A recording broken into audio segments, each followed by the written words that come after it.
Bonjour chers internautes et merci de nous retrouver fidèlement sur notre site InfoLive TV pour un nouveau commentaire de la paracha. Shabbat, nous allons lire la paracha de Shemini et vous avez tous en mémoire, en tout cas je l'espère, les développements, les commentaires que nous avons dit à propos de la construction du tabernacle pour plusieurs semaines et surtout le fait que maintenant le tabernacle est conclu et fini dans sa construction. Et Moshe, dans les derniers jours, nous sommes le 23 du mois de Hadar, je parle bien sûr dans le contexte de la paracha, Moshe était en train de monter le Mishkan et de le démonter, oui, tout simplement, tous les jours, à lui seul. Dieu l'aidait probablement, mais on dit que Moshe avait quand même une force physique assez impressionnante, puisqu'il était à même de monter les piliers, de dresser les piliers dans les socles, et ça pesait plusieurs dizaines de kilos chacun, et afin qu'il puisse vérifier si tout le tabernacle, tout le sanctuaire, était parfaitement au point. C'est très beau de le réaliser. C'est vrai que la paracha de Pécoudé, à la fin du livre de Shemot, nous avait dit que tout avait été parfaitement réalisé, exactement comme Dieu l'avait demandé à Moshe. Par conséquent, il ne devrait pas y avoir de défaut. Alors Moshe, pendant les 7 derniers jours du mois de Hadar, qui précède juste le mois de Nissan, c'est pratiquement l'époque dans laquelle nous sommes dans l'année, Moshe est en train de monter, de démonter les éléments du Mishkan et d'arriver à vérifier si tout était fonctionnel, tout marchait bien, et pas simplement au niveau des éléments même du Mishkan, au plan matériel, mais même il était en train de vérifier et de procéder à un essai concernant le service sacrificiel, les korbanot.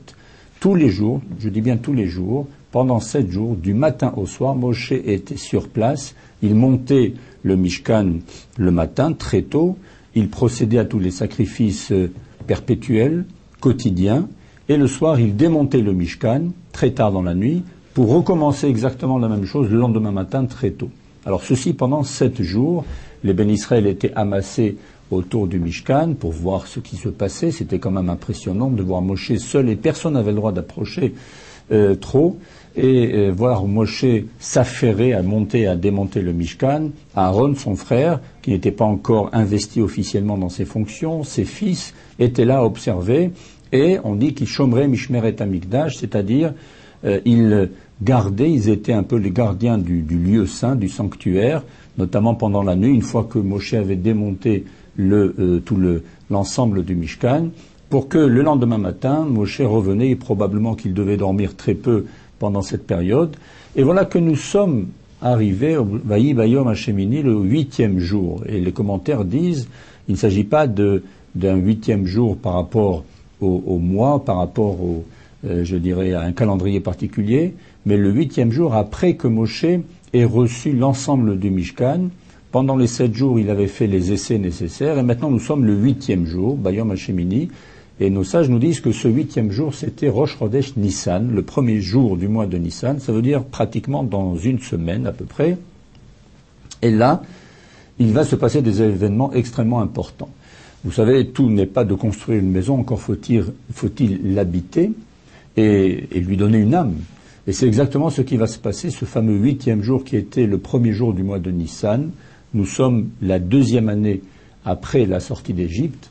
Et précisément, voilà que nous allons voir maintenant ce qui était essentiel dans le Mishkan, l'attente sous tension, l'attente impatiente du peuple d'Israël qui attend qu'il y ait un signe de Dieu pour démontrer, pour prouver que le Mishkan était parfaitement agréé, que maintenant, c'était le but de l'opération, n'est-ce pas, la construction du Mishkan, les Shachanti Betocham, il fallait que Dieu vienne maintenant résider dans le Mishkan, au milieu du peuple d'Israël.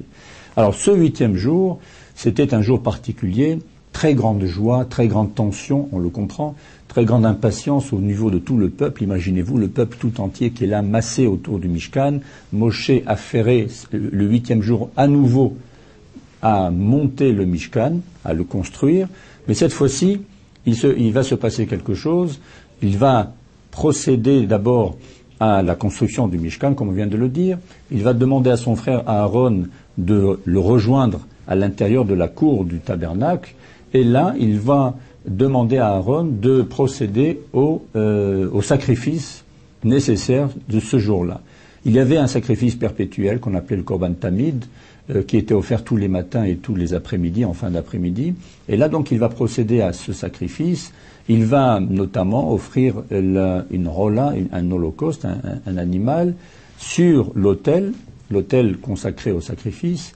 Et ce qui est prévu par la loi, notamment en matière de rola, d'holocauste, c'est que cet animal qui est sacrifié doit brûler entièrement, totalement devant Dieu, afin que la fumée qui est dégagée par la consommation de ce sacrifice monte devant Dieu et soit considérée comme re'ach nichoa, c'est-à-dire une odeur apaisante. Alors, le problème ici, c'est que le culte a été fait parfaitement, exactement comme tout le reste. Le sacrifice a été fait, il a été placé sur l'autel. Maintenant, il ne manque plus que peut-être la chose essentielle, le feu qui doit consumer ce sacrifice. Mais ce feu, et ça c'était une chose dont ils étaient persuadés, ne devait pas provenir du peuple d'Israël, d'une source quelconque de feu, mais devait descendre du ciel. Ça, c'était précisément le fameux signe que le peuple d'Israël attendait. Il fallait que le feu descende du ciel, et ils attendaient. Alors ils sont impatients, comme je le disais, ils sont même en train de se poser des questions, le peuple d'Israël. Est-ce que finalement Dieu va accepter de résider dans le tabernacle que nous lui avons construit? Est-ce que Dieu nous a pardonné notre faute? Rappelez-vous, nous avons dit que le sanctuaire a été donné pour le construire, pour pardonner la faute du veau d'or. Alors précisément, il y a une relation de cause à effet entre les deux. Le peuple se pose des questions, s'impatiente, et se demande si Dieu leur a pardonné, véritablement lui a pardonné la faute gravissime du veau d'or. Lui-même, Aaron, qui était chargé d'être le grand prêtre, qui devait être investi dans ses fonctions, se demandait s'il méritait une telle distinction. Pourquoi ce ne serait pas Moshe, qui avait fait tant de choses et qui s'était véritablement fatigué à démonter le Mishkan matin et soir, tous les jours pendant 7 jours. Il était normal que Moshe soit investi, lui, de ses fonctions. Et finalement, nous voyons que Dieu lui a dit non, c'est Aaron qui devra être investi du titre de grand prêtre, de Kohen Gadol. Et Aaron se dit, mais pourquoi moi, puisque j'ai quelque part une certaine responsabilité dans la faute du veau d'or. Et dans tous ces états d'âme, qui sont compréhensibles, finalement nous comprenons qu'il y a une hésitation, il y a un vide, il y a quelque chose qui se passe, mais on n'arrive pas à saisir très bien quelle sera la suite des événements. On attend quelque chose d'important qui ne vient pas ou qui tarde à venir. Alors qu'est-ce qui se passe? Moshe demande à Aaron de venir avec lui dans la tente d'assignation, la Ohel Moed, c'est là où Dieu parlait à Moïse, et ils vont rentrer, ils vont prier, ils vont demander à Dieu qu'il se manifeste aux yeux du peuple, parce que ça, c'était véritablement le but. Alors, la meilleure preuve que Dieu a agréé les œuvres d'Israël et la construction du Mishkan, tel qu'il l'avait demandé, c'était que Dieu lui-même, Birvodo Vatzmo, se manifeste au peuple, pas par l'intermédiaire de tel ou tel personnage. Et en ressortant de Ohel Moed, de la tente d'assignation, ils ont compris, ils ont maintenant la certitude que Dieu va se manifester véritablement incessamment dans les instants qui viennent. Mais il y a toujours cette tension dans le peuple. Alors Aaron, qui a fini son service, le culte sacrificiel, et qui attend plus que le feu descende du ciel, va se retourner vers le peuple, va bénir le peuple, cette fameuse bénédiction des Kohanim, vous la connaissez, Yevarecha Hashem veishmerecha, etc. Voilà que Aaron, pour la première fois, va étendre les mains vers le peuple, il va le bénir, et il va véritablement mettre toute son âme, tout son cœur dans cette bénédiction. C'est la première fois qu'il le fait en tant que grand prêtre, et cette bénédiction est d'une importance capitale. C'est là véritablement nous voyons où nous entendons le souhait que Dieu puisse bénir les œuvres d'Israël, afin que ces œuvres soient toujours orientées vers lui et soient toujours bénies par une certaine réussite. Alors, cette bénédiction a lieu, et maintenant, nous n'attendons plus que le signe divin. Mais, et c'est dans ce mais que je vais placer véritablement un changement, un bouleversement radical dans la situation qui se passe. Nous sommes dans l'attente de ce feu venant du ciel. Et l'autel sur lequel se trouve le sacrifice est toujours n'est pas consumé. L'autel des kétoret, c'est-à-dire des encens qui se trouvent plus à l'intérieur dans le Mishkan, attend aussi qu'un feu descende du ciel pour brûler les encens. Vous savez que c'était d'une importance capitale. Tous les jours, il devait y avoir l'encens qui devait brûler avec des braises sur un autel spécial qui était qu'on appelle Mizbach HaKetoret. Et ce fameux feu attend et tarde à venir et se fait languir. Et voilà que dans cette attente extrême, les deux fils d'Aaron, Nadav et Avihu, vont intervenir d'une manière tout à fait intempestive.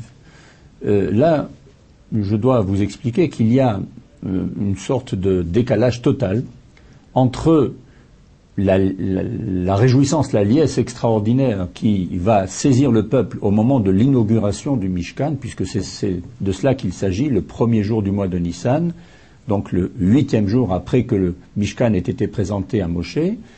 Et dans cette inauguration va arriver un drame humain, puisque les deux fils d'Aaron, Nadav et Avihu, vont être tués devant Dieu, par Dieu, et devant les yeux incroyablement choqués de Aaron, leur père, et de Moshe.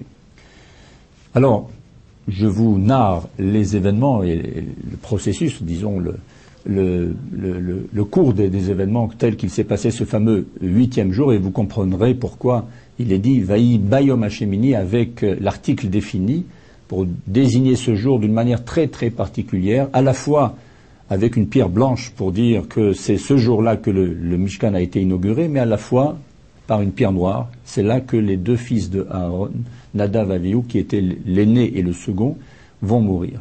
Qu'est-ce qu'ils vont faire, ces deux hommes, qui étaient des tzadikim, de très grande valeur?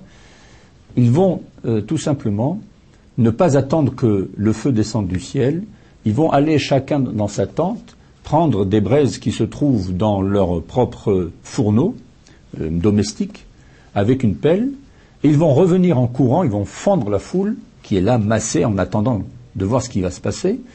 Ils fendent la foule, ils arrivent dans le Mishkan, et ils vont au-delà des limites imposées, puisqu'ils vont rentrer, ils vont prendre l'encens qui se trouve, comme je vous l'ai dit, sur l'autel des encens, ils vont mettre cet encens, un peu de cet encens, une poignée, sur leur pelle qui contient déjà ces braises qu'ils ont fait venir de l'extérieur, qu'on appelle Esh Zara, un feu étranger, un feu profane, et ils vont rentrer dans le Kodesh HaKodashim, tout simplement, dans le Saint des Saints, qui était une enceinte, là où se trouvait le Aron HaKodesh, l'Arche Sainte, dans laquelle personne n'avait le droit d'entrer, si ce n'est uniquement, et ça n'est pas encore arrivé, le Aaron HaKohen, le Kohen Gadol, le grand prêtre.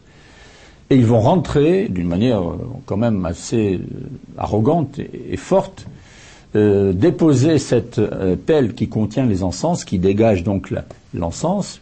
Ils vont le déposer au pied de l'Arche Sainte, chacun, et ils vont ressortir. Et c'est là que va surgir ce drame.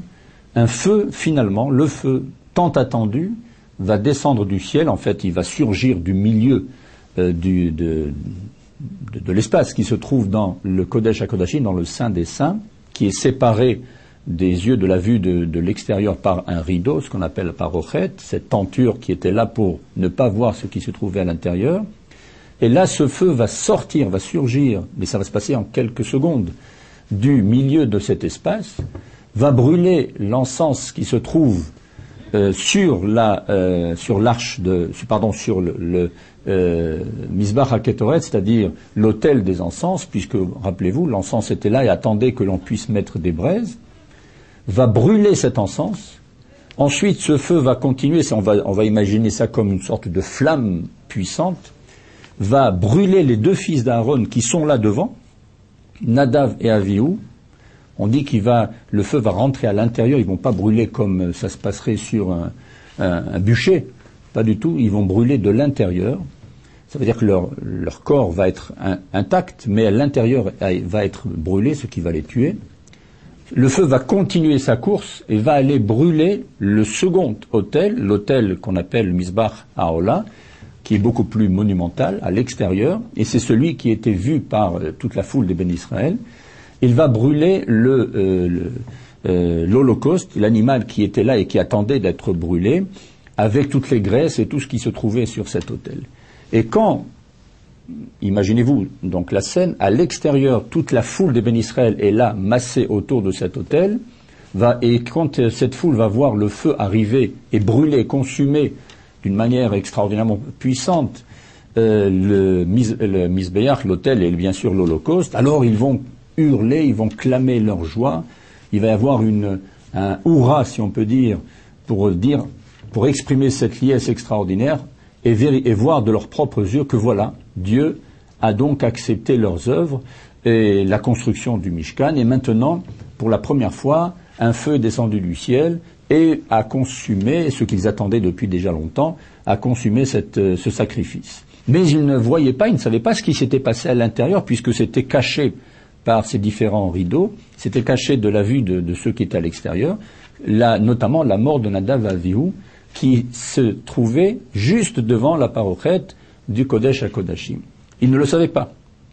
Et il y a donc cette clameur extraordinaire de toute la poitrine qui est sortie à jaillir de la poitrine de tous les bénis Israël, et à l'intérieur, il y a un silence de mort, c'est le cas de le dire, il y a un silence de stupéfaction. Aaron, Vaïdom Aaron, voit devant ses yeux ses deux fils mourir étendus par terre, qui étaient dans le Kodesh à Kodashim, et lui ne peut rien dire, ne sait même pas, il est stupéfait, il est frappé par la rapidité des événements, et jusqu'à ce que Moshe prenne, ça se passe on va dire en une minute, prenne tout de suite l'initiative et demande à Mishaël et Elsaphan, qui étaient les cousins de Nadav Avihu, de retirer les dépouilles de Nadav Avihu, de les tirer vers l'extérieur pour ne pas qu'ils rentrent carrément, ne pas fouler l'endroit sacré du Kodesh HaKodashim.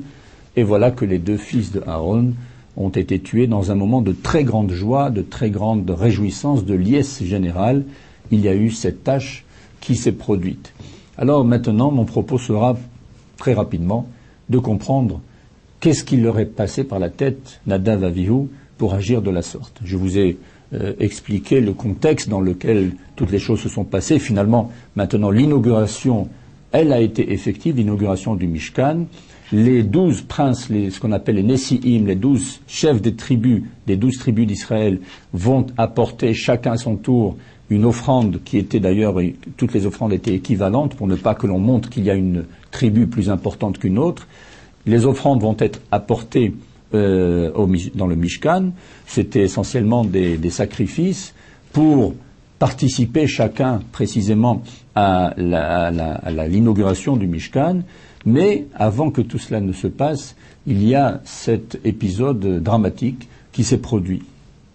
Beaucoup de raisons ont été données par nos sages et la multitude de ces raisons prouve qu'il n'y en a pas une seule qui soit totalement à 100% acceptable ou acceptée, sauf celle qui est dite dans le texte, qu'on ne peut évidemment pas nier. Dans la Torah elle-même, le verset nous dit « Vayakriuvu esh zara ashel otziva Hashem » ils ont apporté un feu profane que Dieu n'avait pas commandé.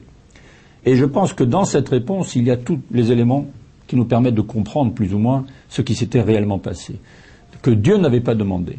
C'était un feu profane. D'abord, le feu qui devait consumer et l'encens et la hola, c'est-à-dire l'Holocauste, ça devait être un feu que Dieu devait envoyer puisqu'il s'agissait de la première fois lors de l'inauguration du Mishkan.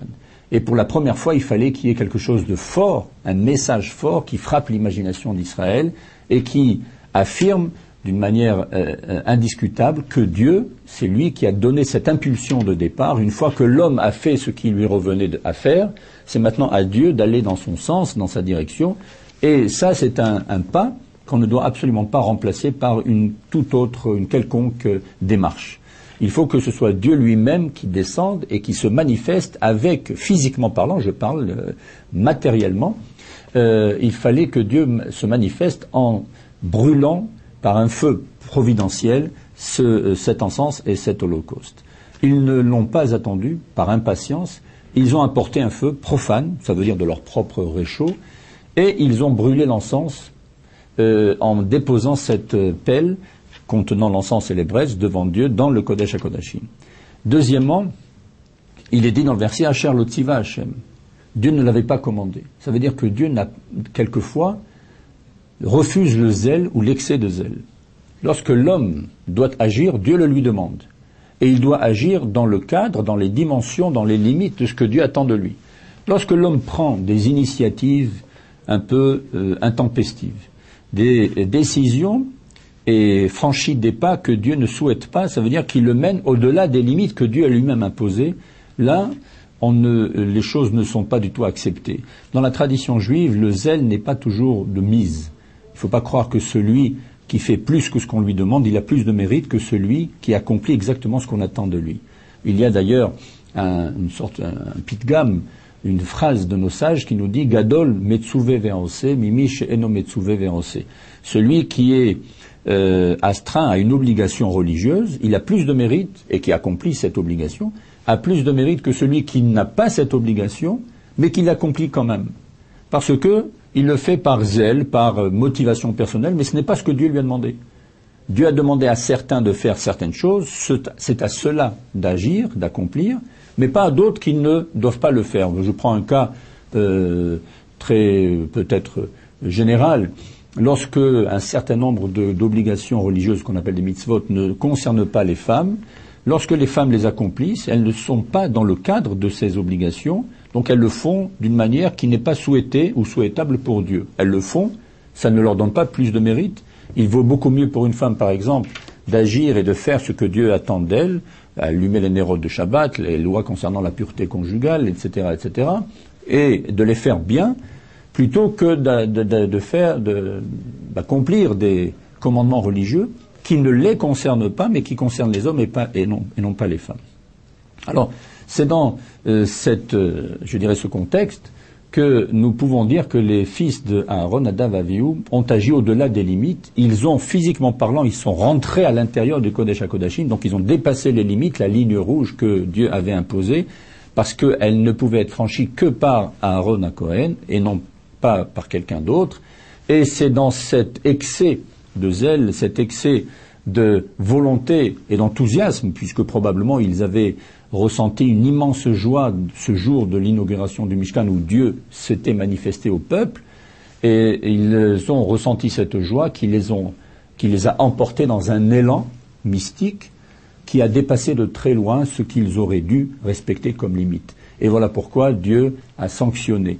Beaucoup de midrashim sont dits, qui seraient trop longs à rapporter ici, des midrashim notamment qui disent que Nadav et Avihu faisaient partie, étaient en plus de ces 70 anciens qui, souvenez-vous, lorsque Moshe était monté au Sinaï pour recevoir les 10 commandements, et Dieu avait dit « Monte vers moi, accompagné de 70 anciens, ces 70 Ekenim, les juges, et également de Aaron et de Nadav et d'Avihu. » Ça veut dire qu'ils ont été cités nommément à part, comme s'ils avaient un statut indépendant, alors qu'ils étaient les fils de Aaron. On aurait pu dire Aaron ou Banav. Non, ils ont été cités au même titre que Aaron et que Moshe. Ce qui fait dire que, et c'est d'ailleurs en cela qu'a consisté la phrase de consolation que Moshe a adressée à son frère Aaron, qui était stupéfait et muet devant cette catastrophe, il a dit « Peut-être que tes fils sont encore en plus de valeur que nous-mêmes, puisqu'ils ont été cités à part. Nous croyons que nous allions être désignés par Dieu pour sanctifier son nom devant tout le peuple d'Israël lors de l'inauguration du Mishkan. Et voilà que Dieu a choisi tes fils, à Nadav et Avihu, pour sanctifier son nom. Ça veut dire qu'ils sont supérieurs à nous, plus que Moshe et plus que Aaron. » Cette phrase a réussi à apaiser la très grande peine de Aaron, à rasséréner Aaron. Et il n'a rien dit quand même, mais il a accepté. Il n'avait pas trop de choix de se consoler avec cela. Et ces deux fils d'Aaron, et nous allons terminer avec cela, qui sont-ils? Nadav et Avihu, ils sont totalement inconnus. À part cette mention que je viens de citer lors de la manifestation de la révélation au Mont Sinaï, on parle plus de Elazar, de Itamar, qui étaient les deux fils cadets de Aaron, plus que Nadav et Avihu, qui étaient, eux, plus âgés, qui étaient l'aîné et le second. Et en plus, certains disent qu'ils n'étaient pas mariés, ils n'avaient pas pris une épouse, ils n'avaient donc pas d'enfants, et à cause de cela, ils ne devaient pas aller au-delà de cette limite qui était imposée. D'autres disent que dans la liesse générale, ils ont bu un peu de vin, peut-être un peu plus que ce qui était souhaité, et c'est dans un état d'ébriété qu'ils sont rentrés sans véritablement avoir l'esprit clair pour comprendre et savoir ce qu'ils étaient en train de faire. Mais toutes ces raisons ne doivent en aucun cas, Chaz v'Shalom, entacher la grande valeur de ces deux personnages, Nadav et Avihu. C'est probablement, comme a dit Moshe, il l'avait compris, parce qu'ils étaient de grande valeur, que Dieu les a choisis pour sanctifier son nom. Et on peut dire que cette inauguration du Mishkan, aussi extraordinaire qu'elle puisse être, aussi réjouissante qu'elle puisse être, a quand même été entachée par la disparition de Nadav et Avihu. Et quelle est la leçon que l'on tire de cet épisode triste de la mort des deux fils d'Aaron? C'est que dans le culte de Dieu, dans la volonté que nous avons quelquefois très marquée de faire ce que Dieu veut que nous fassions, il ne faut pas aller au-delà de certaines limites. Il faut assumer sa condition d'homme. On doit savoir jusqu'où ne pas aller. On doit savoir nous cantonner à notre rôle, à notre dimension et à nos limites humaines, modestes, et non pas essayer d'aller bien au-delà, parce qu'à ce moment-là, c'est un feu du ciel qui consume, même dans son symbole. C'est un danger que l'on peut, pas simplement physique, que l'on peut courir, et on peut tout simplement aller à l'encontre de la volonté de Dieu, qui ne souhaite pas peut-être que nous allions si loin dans l'amour et dans la quête que nous avons de Dieu. Il suffit que chacun d'entre nous fasse ce qui lui est demandé avec beaucoup de conscience, beaucoup de sincérité et d'authenticité. Cela suffira pour que ce que nous faisons nous soit compté en mérite. Shabbat Shalom.